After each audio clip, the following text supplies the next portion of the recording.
Dans ce nouveau numéro de À l'affiche, Louise Bourgoin. Depuis ses débuts remarqués de Miss Météo, elle a réussi à imposer ses talents d'actrice grâce à des choix audacieux. On a ainsi pu la voir en Adèle Blanc-Sec chez Luc Besson, dans Un beau dimanche de Nicole Garcia et plus récemment dans la série Hippocrate de Thomas Lilti. Elle est de retour avec un film social et engagé, Anti-Squat. Elle y joue l'employée d'une entreprise chargée d'occuper des immeubles vides pour éviter les squatteurs. En fait, il faut bien qu'ils comprennent qu'ils sont résidents et pas locataires. Tu vas me filer un avertissement parce que je vends des baskets ou quoi? C'est sympa chez toi. C'est leur vie privée, non? Tu es flic, en fait, c'est abusé. Dites rien à vous, ça vous choque pas. Vous avez signé le contrat. Au bout de 3 avertissements, vous savez ce qui se passe. L'immeuble, ils le protègent, ils l'entretiennent, mais ils sont pas chez eux. Louise Bourgoin, bonjour. Bonjour. Merci beaucoup de nous accorder un peu de temps ici au Festival du film francophone d'Angoulême. Vous êtes une habituée de l'événement. Qu'est-ce que représente ce festival pour vous? C'est vrai que j'y étais dès 2010 pour un film de Rémi Besançon, Un heureux événement avec Pio Marmaille. Et c'est émouvant pour moi de voir à quel point le festival a grandi. Je me souviens que les premières années, il y avait des barnums, on mettait la musique nous-mêmes avec nos téléphones. C'était très nouveau. Et puis aujourd'hui, c'est un festival très important qui compte beaucoup et dans lequel on est très fiers de présenter des films parce que ça a un vrai retentissement. C'est important d'en faire partie aujourd'hui. Ouais, et une vraie ferveur du public qui est très présent. Alors vous êtes ici avec votre dernier film, Anti-Squat, qui est présenté en avant-première. Alors le film s'ouvre sur un court texte de loi, cette loi Anti-Squat qui donne son nom au film. Est-ce que vous pouvez d'abord nous expliquer de quoi il s'agit? Alors c'est une loi qui était déjà mise en place dès 2018 à titre expérimental et qui vient d'être votée et validée en juin dernier. Ça permet aux propriétaires notamment de louer pour des loyers très faibles des bureaux désaffectés, des grandes parcelles qui leur appartiennent, à des résidents qui, en échange de leur présence dans les lieux, vont empêcher le squat. Donc c'est une sorte d'échange de bons procédés assez vertueux a priori, puisque ça permet à des gens en situation précaire d'avoir beaucoup de mètres carrés pour 200 € par mois. En revanche, ils sont soumis à des règles qui sont extrêmement contraignantes, puisqu'ils ne peuvent pas faire de fête, pas avoir d'invités, ni d'animaux, ni d'enfants. Ils ne peuvent pas s'absenter plus de 2 jours sans autorisation. C'est très contraignant. Et mon personnage dans le film va les manager, c'est-à-dire leur rappeler les règles et vivre avec eux. Je m'appelle Inès Viviani, je me vois bien property manager chez Anti-Squat. Je connaissais pas la protection par l'occupation. C'est quelque chose qui a du sens, donc j'ai tout de suite sauté sur votre annonce. Voilà, parce que donc vous jouez Inès, voilà. Et la scène d'ouverture est assez forte puisque vous êtes filmé vraiment face caméra. Vous passez un entretien d'embauche pour intégrer Anti-Squat, une entreprise qui est justement chargée d'occuper ces immeubles vides pour éviter les squatteurs. Ce qui est très intéressant dès le départ, c'est qu'on découvre qu'elle est elle aussi quasiment en situation de précarité. C'est intéressant parce que c'est une femme seule avec son enfant. Jusqu'ici, elle s'en est très bien sortie, mais du jour au lendemain, son propriétaire veut récupérer son appartement. Et là, il va lui falloir 3 fois le montant d'un loyer, un CDI, un salaire conséquent. Et elle est tout de suite, du jour au lendemain, en situation de précarité. Donc c'est une belle allégorie du monde du travail tel qu'il est aujourd'hui, de son ubérisation. Et c'était très intéressant, tous les enjeux psychologiques, les rebondissements en fait, de ce thriller sociopolitique, puisqu'elle est vraiment entre le marteau et l'enclume, quoi. Elle est prise dans un étau qui est vraiment extrêmement haletant. Le rôle du resident manager, c'est de recruter les résidents, ceux qui payent la caution tout de suite, vous pouvez rentrer, les autres, vous partez. les installer dans l'immeuble et s'assurer qu'ils ont bien compris le règlement. Pour ça, il faut s'installer avec eux. Les managers sont soumis aux mêmes règles que les résidents. Pas le droit de s'absenter plus de 2 jours sans autorisation, pas plus de 2 invités, pas de fête, pas d'enfants. Pas d'enfants. Et puis vous l'avez dit, donc elle est mère célibataire, on le sait, dans nos sociétés, c'est une catégorie de population qui est très souvent précarisée. Et elle a cet adolescent, Adam, on a vraiment ce sentiment dès le départ qu'elle va à l'encontre de ses valeurs, de celles qu'elle essaye d'inculquer à son fils pour lui donner un avenir. C'est cette dualité qui est intéressante aussi. Et puis, en fait, en tant que manageuse, elle est soumise aux mêmes règles que les résidents, c'est-à-dire qu'elle-même ne peut pas avoir d'enfant. Donc elle va mentir et dire qu'elle n'en a pas. Et son fils de 14 ans va vivre seul dans leur appartement pendant qu'elle travaille en banlieue. Et donc il y a une sorte d'abandon du domicile par cette femme préparer en fait leur survie à venir. Donc c'est touchant aussi en tant que mère. Je me suis projetée beaucoup dans tous les choix que mon personnage doit faire parce que voilà, jusqu'où on est prêt à aller pour sa survie, quel compromis on est prêt à faire face à la morale et à l'éthique au travail. C'est très intéressant pour ça. Et puis il y a presque un conflit de génération parce que donc elle est sous le regard de son fils, oui. Adam, qui a un regard assez critique. Et le film d'ailleurs semble vouloir dire que l'espoir, entre guillemets, le flambeau va passer à la nouvelle génération. Vous en pensez quoi? Oui, il y a une note d'espoir dans le film par son fils parce qu'effectivement, lui, il ne laisserait pas passer ce que sa mère laisse passer. Il est sans compromission. Bon, enfin, après, lui, il n'a pas d'enfant, donc... Il n'a pas tout à fait les mêmes responsabilités. Les mêmes responsabilités, ouais. Exactement. Mais il incarne beaucoup sa conscience morale aussi, où il lui dit... Parce que, par exemple, ces gens sont filmés, en fait, dans les lieux, et elle regarde les caméras de vidéosurveillance, donc il y a un peu une atteinte à la liberté, et lui, il est très choqué par ça, et il lui dit « mais tu ne te rends pas compte de ce que tu fais ?»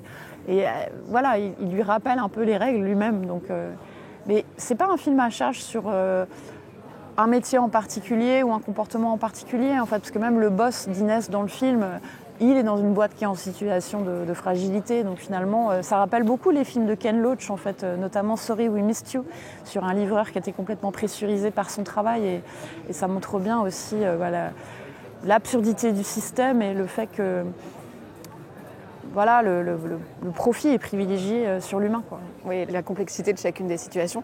Et ce qui est intéressant aussi, je trouve, c'est la façon dont Nicolas Sillol filme cette précarité. On en a un peu parlé avec votre personnage Inès. Il y a aussi toute cette galerie de personnages que sont les résidents de cet immeuble.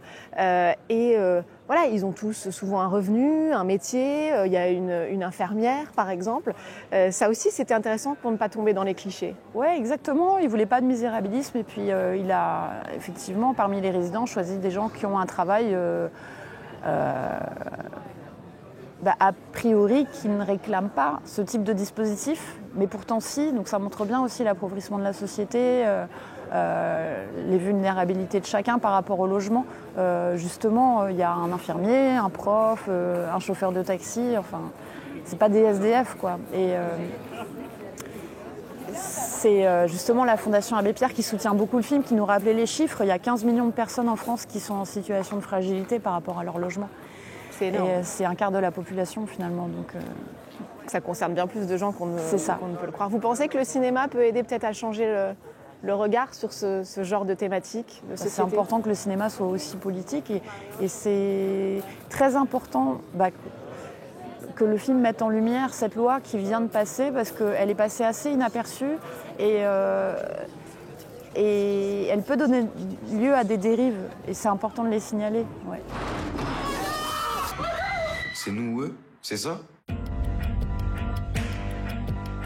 Alors c'est un film, on comprend bien, qui est engagé, presque politique. C'est une dimension qui compte dans vos choix de rôle quand vous acceptez un film? Moi, je pense que pour tous les acteurs, ça nous grandit et c'est très important pour nous de défendre quelque chose qui va au-delà des petits enjeux personnels de son personnage, quoi, de défendre une cause plus grande. Ça porte beaucoup pour le jeu aussi. Oh ouais, pas tout fin de temps. Allez, vous arrête, tu descends. Qu'est-ce qui se passe ici?